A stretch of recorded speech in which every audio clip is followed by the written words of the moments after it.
Hello friends, नमस्कार। आज की हमारी रीडिंग का जो टॉपिक है वो है कि आपके जो भी विरोधी हैं उनकी जो है अब बिल्कुल हवा टाइट हो गई है। वो बिल्कुल ये महसूस करने लग गए हैं कि भाई जो भी सिचुएशन हमने क्रिएट करी इसमें तो हमें मिला ही कुछ नहीं, है ना।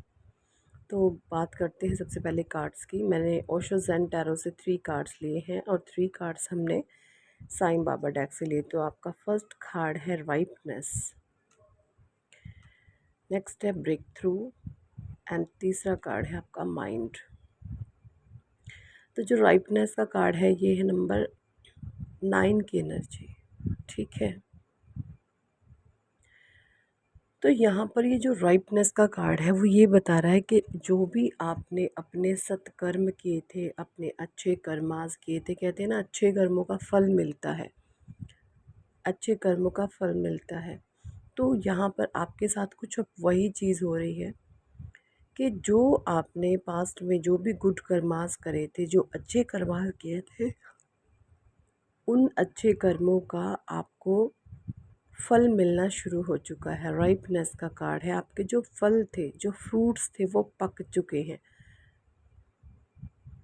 और पक इस कदर गए हैं कि वो पक पक के अब खुद ब खुद नीचे गिर रहे हैं, ठीक है ना। ये राइपनेस का कार्ड ही बताता है कि जब आप अच्छे कर्म करते हैं और सामने से कोई उम्मीद नहीं रखते, अनकंडीशनली जब आप अच्छे कर्मों को करते हुए चले जाते हैं ना, तो वो ईश्वर देख रहा होता है, वो परमात्मा देख रहा होता है।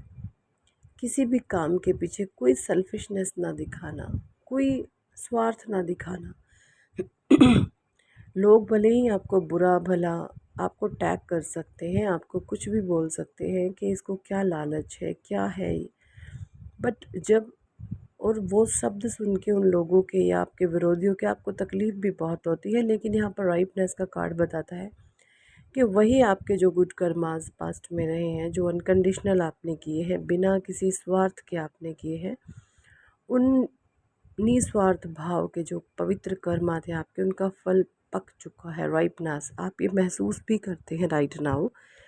आप इन चीज़ों को महसूस करने लगे हैं कि आपके जीवन में एक पॉजिटिविटी आ रही है, एक बेहतरी की ओर आप बढ़ रहे हैं, है ना। आपको ये पता लगने लग गया है कि भाई यस, पॉजिटिव वाइब्रेशंस का कितना असर होता है। यहाँ पर ये भी मुझे दिख रहा है कि जिनसे आपके रिश्ते बेहतर नहीं थे, आप उनसे प्रेम तो बहुत करते थे, लेकिन कहीं ना कुछ मिसअंडरस्टैंडिंग हो जाती थी, कुछ भ्रम क्रिएट हो रहे थे। तो वो भ्रम भी आपकी लाइफ से निकल रहे हैं। अब वहाँ पर से आपको उन रिश्तों में से एक पॉजिटिविटी मिल रही है, एक प्रेम मिल रहा है, एक हैप्पीनेस मिल रही है ना। लोगों से प्यार मिल रहा है, आप भी प्रेम कर देखिए। जब आप और सबसे पहले मैंने पास्ट में भी आपको बताया कि बहुत सारे लोगों की शनि की और केतु की, साढ़े साथी शनि की और केतु की महादशा, ये बहुत लोगों की ख़त्म हो रही होगी। आप लोगों की शनि की ढैया चल रही होगी, या शनि की साढ़े साथी चल रही होगी, या शनि की महादशा चल रही होगी, या फिर केतु की अंतर्दशा, है ना, या फिर केतु की महादशा। इन ये जो टाइम पीरियड होता है, ये एक आपके अंदर एक ऐसी चीज़ को क्रिएट करता है जहाँ पर आप अकेले हो जाते हो। भले ही वो रिश्ते कितने प्यारे हो, आप कितने उनको संभाल के रखते हो, बट चीज़ें ख़राब हो जाती हैं। तो वो चीज़ें यहाँ पर मुझे दिख रहा है। नेक्स्ट कार्ड है ब्रेक थ्रू। एक नई बिगनिंग आपकी हो चुकी है, एक नया चैप्टर आपकी लाइफ का खुल चुका है, बिल्कुल नए तरीके से, नया ब्रेक थ्रू। और यही चीज़ें आपके विरोधी देख करके उनकी हवाइयाँ सरक रही हैं। वो परेशान हैं बहुत कि इस इंसान को तो हम जीवन भर इस पर राज करना चाहते थे। हम सोचते ये थे कि इसकी लाइफ तो हमने डॉगी जैसी बना देनी है और इसके ऊपर हम ही रूल करेंगे। हमारे रूल्स ये बंदा फॉलो करेगा या करेगी, जो भी है, मेल फीमेल। तो अब यहाँ पर क्या है, जैसे ही परमात्मा ने आपके जीवन में ब्रेक थ्रू लाया, आपने खुल कर के सांस लेना शुरू कर दिया, आप खुल कर के जीते हैं। आप किसी चीज़ की लालसा नहीं रखते कि मुझे ये चाहिए, मुझे ये चाहिए, मुझे इससे ये मिल जाए, मुझे उस आप लोगों से तो सिचुएशन से तो उम्मीद रखते ही नहीं। आपकी जो सारी की सारी उम्मीदें हैं वो किन से हैं? आपकी सारी उम्मीदें खुद से हैं, अपने ईश्वर से हैं। और आपकी यही खुद से और ईश्वर से जो उम्मीद है ना, आपको बहुत ऊंचा उठा रही है। वरना लोग दूसरों की जायदाद पर, चीज़ों पर हक जमाते हैं, आप किसी की चीज़ों पर हक नहीं जमाते। आप सिर्फ खुद पर हक जमाते हैं कि मैं जब तक हूँ, मुझे जब तक अपना जीवन जीना, मुझे जीवन में कुछ अलग करके दिखाना है, कुछ अलग करना। और आप इसके लिए सिर्फ परमात्मा से शक्ति मांगते हैं, आप ईश्वर से अपनी शक्तियाँ मांगते हैं कि ईश्वर मेरी शक्ति बढ़ाओ, मुझे अथाह प्रेम दे, है ना। इस तरीके से जो आपकी सोच और समझ हो चुकी है, तो ये बहुत बड़ा रीज़न बन चुका है आपके विरोधियों की हवा टाइट होने का। बहुत हताश परेशान है आपको देखकर, अंदर ही अंदर उनके अंदर एक उधेड़ बुन चल रही है कि इस इंसान को किस तरीके से कंट्रोल किया जाए। और कंट्रोल तो ये होगा भी नहीं। माइंड का गार्ड है तीसरा, बहुत माइंड इनका चल रहा है। इनके अंदर एक, कहते हैं ना, भूकंप टाइप, वो आया हुआ है। क्योंकि कहीं ना कहीं आपका जो ये न्यू ब्रेक थ्रू आया है, इस न्यू ब्रेक थ्रू ने इनको हिला के रख दिया है, इनको इतना तोड़ दिया है कि ये अब आपको लेकर के कोई भी नेगेटिविटी नहीं फैला सकते किसी भी प्रकार। और देखिए, अब इनका हाल कुछ ऐसा हो चुका है, इन्होंने पहले आपको तकलीफ़ दी, आपको पेन दिया, और अगर ये लोगों के पास जाकर भी आपके बारे में बातें करेंगे ना, कुछ भी, आप देखेंगे वहाँ से भी इनको इंसल्ट का सामना करना पड़ेगा। ये अपनी मुँह की खाकर आएंगे। क्यों? क्योंकि ये बहुत माइंडेड पर्सनालिटी थे। इनको दिल, ईश्वर क्या होते हैं, किसी के साथ छल नहीं करना चाहिए, किसी के साथ कपट नहीं करना चाहिए, ये चीज़ें इन लोगों से कोसों दूर है। इनका सिर्फ इतना ही दिमाग चलता है कि छल कपट से कैसे भी अपना काम सीधा करो।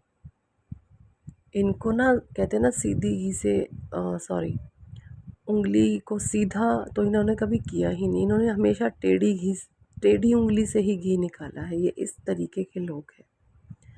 एक तो वो इंसान होते हैं जब कोई सिचुएशन टफ़ है और वो सीधेले हैंडल नहीं हो रही है, स्ट्रेट फॉरवर्डली वो हैंडल नहीं हो रही है, तो आप वहाँ पर थोड़ा सा अपने आप को बेंड कर लेते हैं, यानी अपने आप को टेढ़ा कर लेते हैं।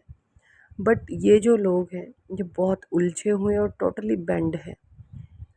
इनके अंदर इतने बेंड हैं कि ये अपने बैंड्स को कभी सीधा नहीं कर सकते, इतने बैंड्स हैं इनके अंदर। माइंड का कार्ड है, देखिए कितने माइंड में इनके बैंड बने हुए हैं, कितनी खतरनाक। इनको खुद भी नहीं पता हम कितने खतरनाक हैं, कितने। और ये खतरनाक की इनकी दूसरों पर नहीं, खुद के लिए ही ये अपना सर्वनाश कर लेंगे, इस कदर ये चीज़ें इनके साथ है। और ये जो आपके अंदर एक पॉजिटिव हैप्पी चेंज आया है, उसको लेकर ये बहुत परेशान है। बहुत इनको एक अजीब सी बेचैनी, खलबली मची हुई है कि जो हमारे सपने थे वो तो इस इंसान, इस पर्सन ने, इस इंसान ने धराशाही कर दिए।